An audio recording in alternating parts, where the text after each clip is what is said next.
Hey everyone, welcome back to the Excellecore Real Estate channel. My name is Jeremy Rickard. I'm the broker at Excellecore Real Estate right here in sunny Central Florida.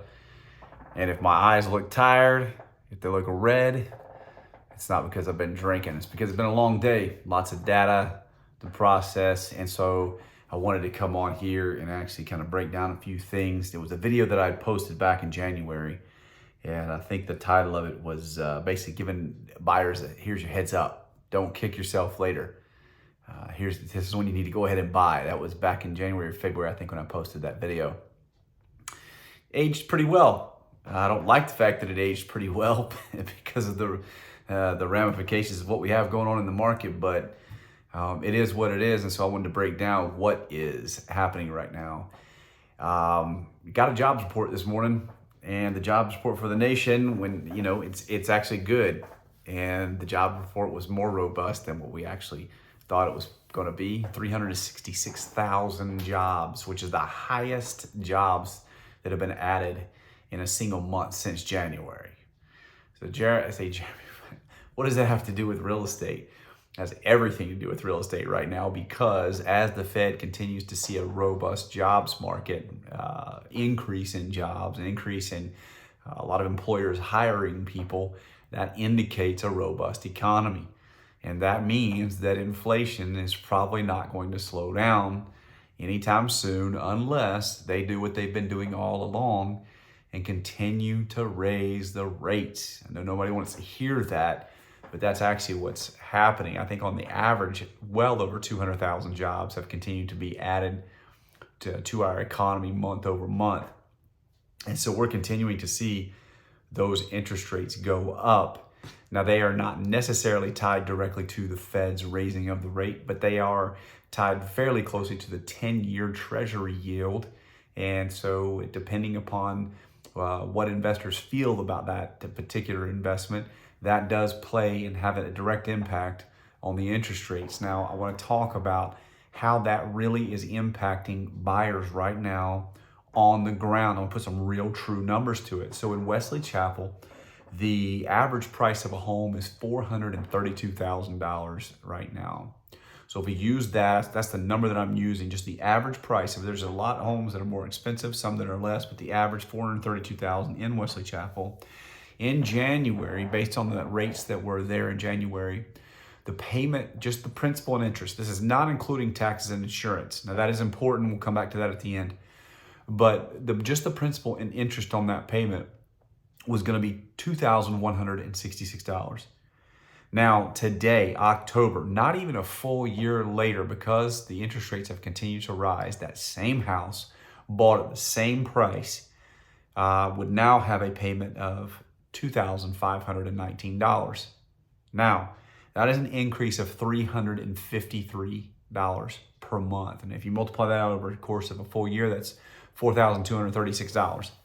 Throwing a lot of numbers out at you, but that's not even really the worst one. The worst one is the buying power. So let's assume for a second that you go, okay, I can afford the increase of $353. I can afford that payment of $2,519. If you can afford that payment now and could have afforded that payment then, by waiting to buy a home now versus buying a home then, you have now lost $60,000 of buying power. So in order to have that same payment, you would have had to have a home around $372,000 to get that same payment on the $432,000 house when the interest rates were what they were back in January. So when I was giving buyers a heads up and I was like, get in, you need to get in now, I wasn't joking. We kind of saw this coming. Now, here's the thing. I have a lot of people say, I think I'm just going to wait until the interest rates come back down. That's totally fine. I do believe interest rates will eventually come back down. I do not think they will ever be in that 2 to 3 range ever again, nor do I think that they should be in that range. I think that it did a lot of a disservice to the economy. Now, granted, a lot of us took advantage of those interest rates, and they're holding on to those houses, which is creating a great shortage right now. But pat on your back if you took advantage of those interest rates. You got some really cheap money. But I think the interest rates will eventually come back down. I don't think they'll ever come back down to that level again. But if you're waiting on interest rates to decrease, you need to be prepared not to buy a home through 2024. I think that you will see before the end of the year is over with 8% interest rates or even higher. And again, the jobs market that came out and showed how many jobs have been added to the economy. I think if the Fed was on the fence about raising rates again, I think they're probably going to have to do it because they're attempting to get that inflation under control. That is going to, again, constrict the market, the number of houses that are on the market. Overwhelming majority of America has equity in their property. So in terms of people getting foreclosed on, although you may see a slight increase in some foreclosures, you really won't see that to be too prevalent because people have so much equity in the property. They're not upside down like they were back when the market crashed back in 2008. So if you're going to wait for interest rates to come back down, again, just prepare yourself to be waiting for a while, maybe looking at properties in 2025. However, have no idea what those prices are going to be then because prices have gone up since January. So you may be trying to chase a lower interest rate and you may end up with a higher price. Keep in mind, you can always refinance if the rates come back down. I know we reiterate this over and over again. The price of the home is what it is. You can't renegotiate that after you've closed on the deal. You're either selling it or you're just going to have to pay it off. But as rates change, you do have the ability to refinance, and if there's a lower rate, just take advantage of the lower rate. But if you're even thinking about buying a house, I'm telling you again, you need to get in sooner rather than later because your buying power is going to go down as the year progresses. Keep in mind of this too.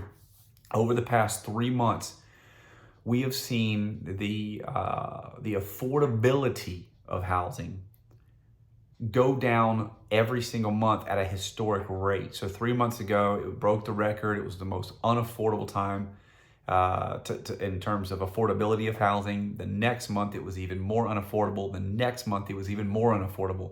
I see this trend continuing throughout the end of the year and well into 2024. So I just think that your buying power is going to continue to go down. And that's, if you watch around, say Wesley Chapel, Land O'Lakes, Lutz, those areas, even in New Tampa, you're seeing a lot of apartment buildings go up. I think they're just going to, the assumption is people are just going to start living in apartments. So if you want your own home, I'm encouraging you get in sooner rather than later. We can help you negotiate closing costs back so that we can buy down the rate for interest rates and stuff like that. So I made mention earlier about that payment that I quoted, and that was just only principal and interest. It doesn't include taxes and insurance. So as the values of properties increase, so will the ability to insure it will increase, or the amount that's needed to insure it, it will go up. And then obviously taxes as well. And in the state of Florida, we all know that you get a $50,000 tax deduction for homestead properties. But if you wait and the value goes up, that starts when you close on the house. So again, you want that $50,000 deduction at the lowest possible price that you can get it. You don't want, again, the more you wait, you may just rid yourself of that deduction. In our example earlier, the buying power was $60,000. So make sure that you're getting in sooner rather than later. That's really the nature and the reason for this video, is because I went back and I was seeing what I was saying back in January, and really the interest rates have gone up by about 1.5 points, and that just dramatically impacts your buying power. It dramatically impacts your payment, and it's really affecting the market right now. So again, let's just recap. If you're gonna wait for the interest rates to come down, just prepare to wait for the long haul. Just know that if you do that, there's a shot prices could be higher than they are now, and you might negate that wait. But if you like the house, if you want a house, you can still own a house. There's so many ways we could help to get you in an affordable payment in the house, the best house that you can afford. But if you do want to be in a house, I would encourage you, get in sooner rather than later. That's the whole mindset behind this video. Get in now. Do it.